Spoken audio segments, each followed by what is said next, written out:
Good morning and welcome back to Engage on a Shelf. I went to my local railway model show in a church hall.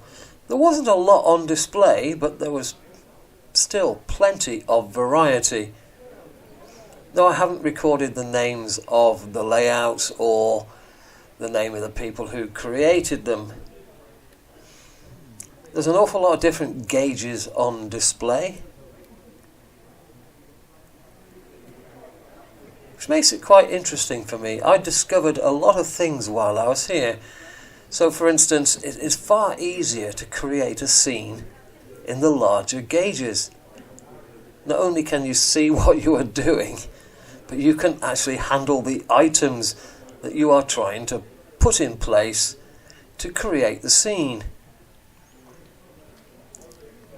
Now, the original title of my channel, Engage on a Shelf, was quite simply because I created a little shelf layout about a foot across, put on brackets on my wall in my office.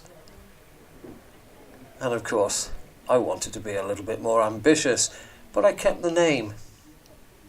But these little exhibition layouts, which are different to the kind of layout you would create in a small bedroom or your attic or shed or garage or garage even, this is the sort of thing you can do if you really don't have any space and you have a tight budget. If you've got 4'6" by a foot, you can certainly create something in N-gauge. As I say, in these larger sizes, it is so much easier to handle, place and create scenes out of smaller items. Fencing in N-gauge is a bit of a nightmare. Fencing in O-gauge, not so much. Everything becomes easier, but of course you can put less in. You've got less running room when you are doing something that's twice or three times the size in scale.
Now this little layout was to support some books. So somebody has written some books much like Thomas the Tank and Friends. And it's all based on the Forest of Dean. It's all based around the Colford area. So they've got a series of books, and these locomotives have got a series of different characters.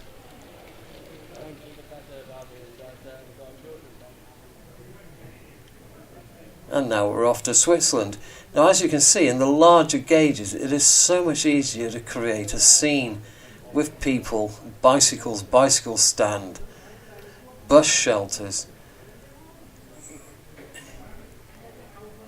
And whilst I'm gleaning ideas from looking at what other people have built, I have to be realistic. N-gauge, it is certainly not possible to do some of the things that I'm looking at. Now, I don't think you want me to be waffling on and describing everything that you can see here. You can see for yourself what people have done.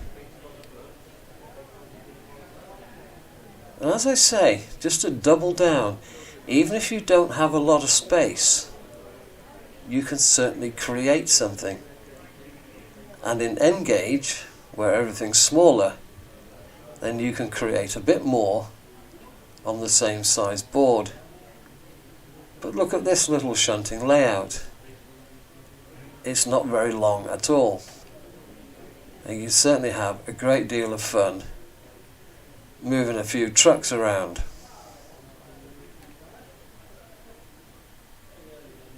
It's not quite my cup of tea.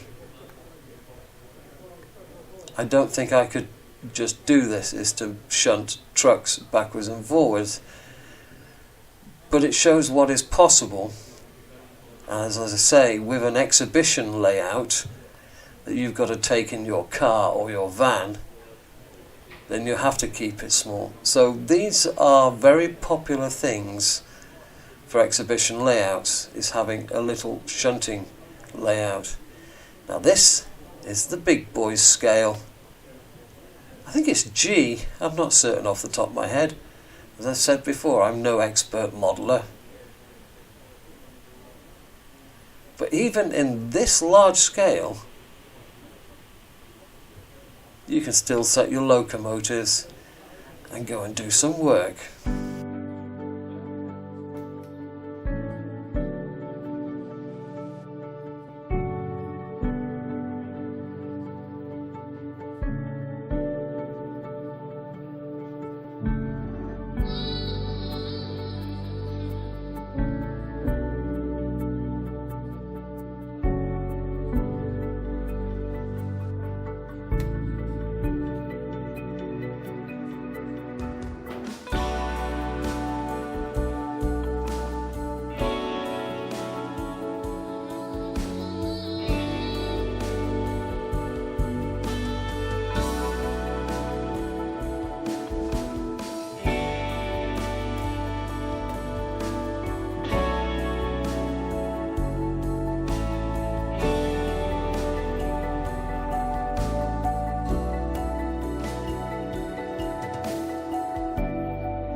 How about end gauge in a filing case? Look how little scenery you've got to build to create this. And when you get it out, you just get out the additional sections to make the curve, to make the loop. But isn't that delightful? And nothing more than a little filing case. Wonderful.